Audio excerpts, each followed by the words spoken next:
and I hope you're having a wonderful day. I hope this moment finds you in the very best of spirits and the very best of health. When we think about the whole history of slavery, we often think about the really hardships and the pain and the separations and the agony of the whole thing. We rarely think of it in a humorous fashion because in truth we can't look back on it and find anything humorous. But once in a while you'll come across something and it will absolutely blow your mind, and then you almost have to laugh because it's just a funny moment. The guts that a person would have to have, the risk that they would have to take, the chance, and the confidence that you would have to actually escape from slavery is remarkable. But as strange as it might seem, many of the enslaved did very daring things. They did things that you wouldn't think about. They say fact is stranger than fiction. Well, in some cases, that's really true. Even now, looking back, you wonder, where did they get the courage to do such things? But their backs were against the wall. And many of them decided that I'm going to take this chance, and if I die, I die. But I want to be free. Henry Box Brown was one such person, and he is the first one featured in the series Daring Acts of the Enslaved. What Henry Box Brown did was so amazing that you just have to shake your head and laugh. And the title of today's video is The Man Who Mailed Himself to Freedom. You heard right. He mailed himself to freedom. Henry Brown was born in Louisa County, Virginia, on the Hermitage Plantation in 1815 or 16. So he was born in the thick of it. Virginia did not offer many outlets for an enslaved person who had a mind to escape, although you had better chance maybe than somebody in Alabama or Mississippi, but it still was a hard task. In 1815, the state of West Virginia had not been formed yet, so Virginia actually bordered Ohio, which was a free state. There was Washington, D.C., and then Pennsylvania nearby.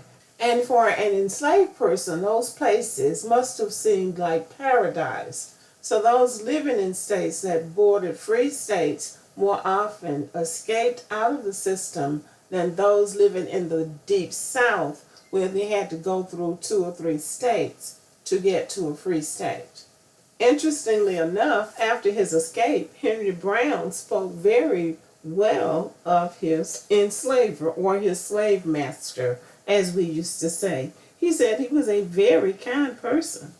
He even went as far to say that the slave master was like a god to them. Nevertheless, he was a slave, and that man could decide whether he lived, died, or was sold. He married an enslaved woman from another plantation, and they had 3 children. He worked in a tobacco factory, and his slave master, and I say that for convenience, we realize that they were enslaved, but for the convenience of this video, his slave master allowed him to pay his wife's slave master with the promise that he wouldn't sell Henry Brown's wife and children. The man went back on his word and sold his wife and children to another plantation. I suppose it was devastating to him to realize that he didn't have any control and that he couldn't trust a man to keep his word. So Henry Brown began to plan his escape.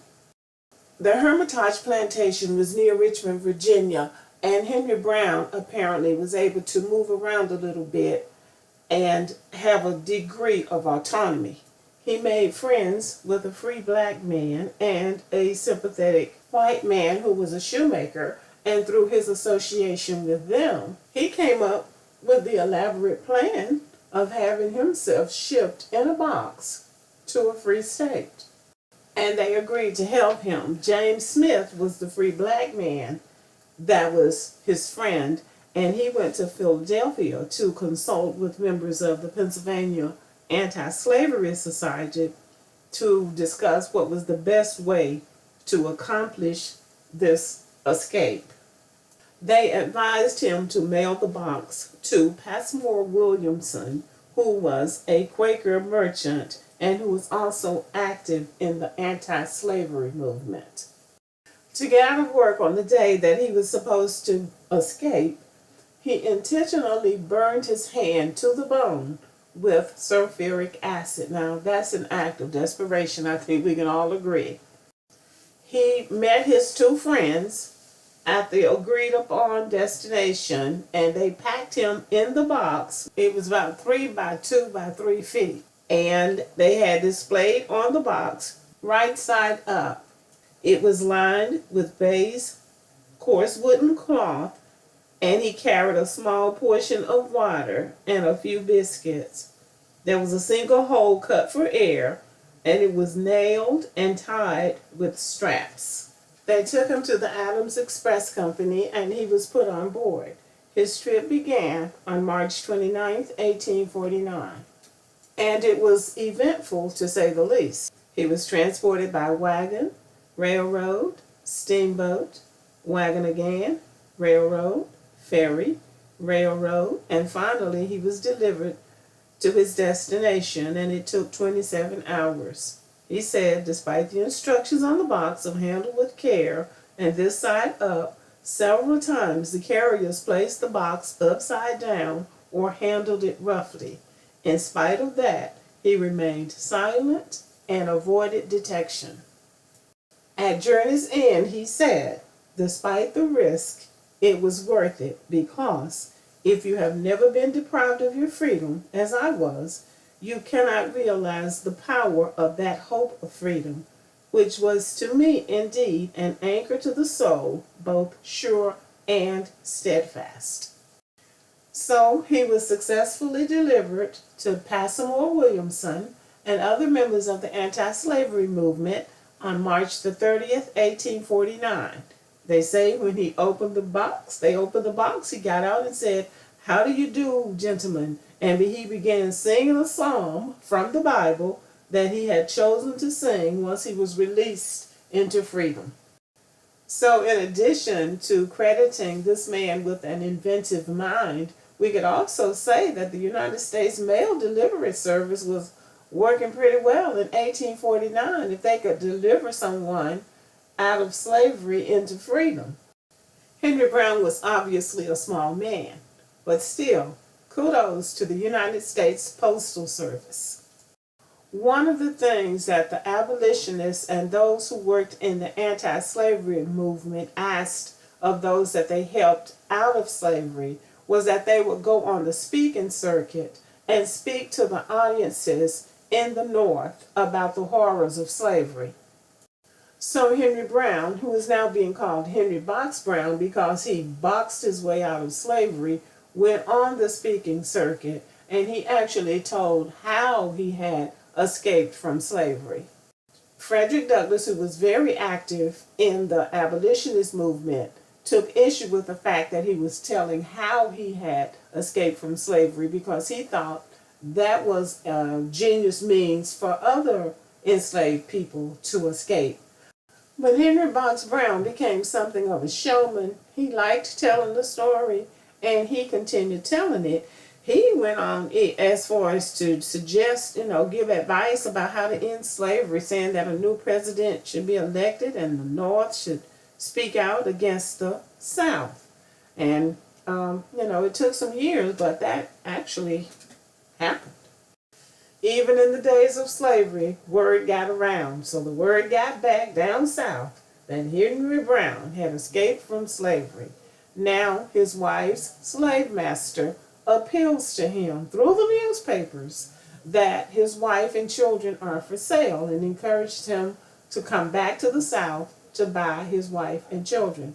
Frederick Douglass and the abolitionists encouraged him to do it, but he would not do it. Most likely he knew what he was dealing with, that it was a trick, so he refused to go back. He was out and he had no intention of going back into slavery, not even for what would most likely turn out to be a trick in which he would end up back in slavery.